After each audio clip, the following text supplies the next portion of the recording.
The risk of progression of HIV infection into AIDS is very high in the absence of treatment. However, the progression might be very slow or may not occur in a very small number of affected people. Such people are called non-progressors. The acquired immunodeficiency syndrome, AIDS, is an advanced stage of an infection caused by the human immunodeficiency virus, HIV. This virus binds to the dendritic cells that carry it from the site of infection to the lymph nodes, wherein a viral surface protein called GP120 binds tightly to the CD4 molecules.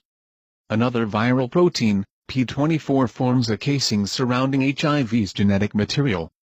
HIV attacks the CD4 immune cells, which are the key cells that fight against pathogens and disease-causing agents. Being HIV positive doesn't mean that you have AIDS.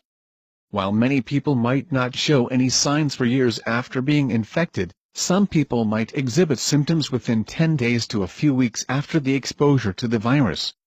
A person is diagnosed with AIDS when he/she tests positive for HIV and his/her CD4 cell count is less than 200. The normal range for CD4 immune cells in healthy individuals is around 500 to 1,500 cells per cubic millimeter of blood. The substantial drop in the CD4 count makes one highly susceptible to certain cancers and infections caused by opportunistic pathogens. These conditions are referred to as AIDS-defining illnesses. Early symptoms. While some of the people exposed to this virus may not show any signs, there are others who experience certain symptoms after 2 to 4 weeks or up to 3 months after exposure to the virus. This phase of acute illness is referred to as the primary HIV infection or acute retroviral syndrome, ARS. This is basically the body's response to the rapid HIV replication. During this phase, the infected person experiences flu-like symptoms. Unfortunately, the affected individuals might consider the illness to be a case of flu.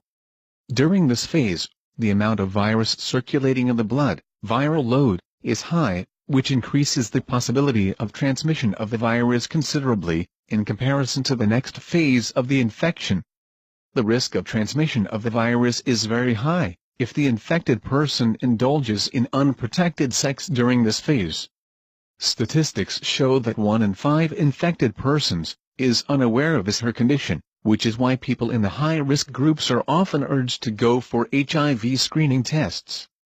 The symptoms of the acute retroviral syndrome include fever, chills, night sweats, muscle aches, fatigue, headache, rash, sore throat, mouth ulcers, enlarged lymph nodes. In case of people affected by ARS, the symptoms might resolve within a few weeks.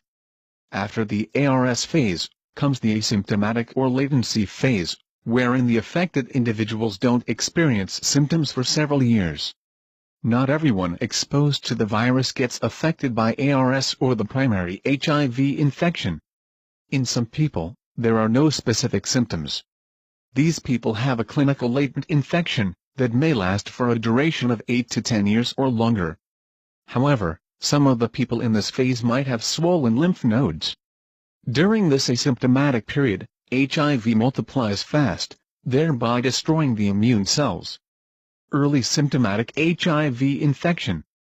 Infected individuals begin to experience symptoms as the immune system weakens.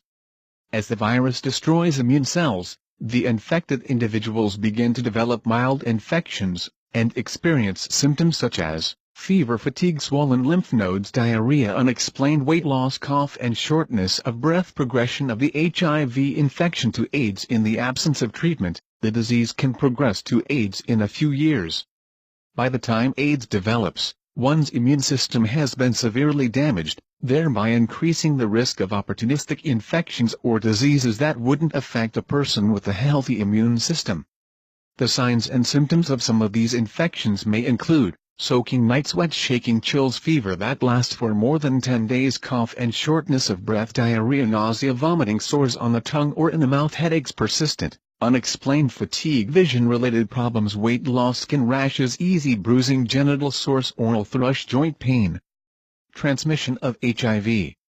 This virus can get transmitted to others through sexual contact, or direct contact with the infected blood in case of a blood transfusion. Having unprotected sex with multiple sex partners or indulging in other risky behavior like sharing a drug-injecting syringe can put a person at a greater risk. Sexual intercourse is the most common method of the transmission. During sexual contact, HIV can enter a body through the lining of vagina, penis, rectum, or mouth. Although there is no evidence of HIV being spread by saliva, there are possibilities of contact with blood through cuts or sores in mouth. HIV can spread from one person to other through the sharing of infected needles that carry a small amount of blood. Transmission could occur through blood transfusions, if there is any negligence during the transfusion process. An infected woman can transmit the virus to her unborn child during pregnancy. The risk of transmission of the virus from the mother to the unborn child can be lowered, if the mother takes the anti-HIV drug called zidovudine during pregnancy. The risk is further reduced if the delivery is done by cesarean section. Breastfeeding can also cause the virus to spread from an infected mother to the child. HIV can only be transmitted through intimate contact with infected blood or body fluids. Some of the ways in which HIV does not spread include touching or hugging, contact with sweat, tear, or respiratory secretions of an infected person, sharing household items like utensils, towels, bedding, sharing facilities like swimming pools, saunas, hot tubs or toilets, etc. There is no cure for HIV. As the CD4 T cells count continues to drop and the immune system weakens further, affected individuals may continue to experience the aforementioned symptoms and develop new ones as well. However, following the guidelines given by the doctors can help in improving the health and slowing the progression of HIV to AIDS. It goes without saying that risky behavior that increases the risk of HIV/AIDS must be avoided, and measures should be followed to prevent this deadly disease. Disclaimer: the information provided in this article is solely for educating the reader. It is not intended to be a substitute for the advice of a medical expert.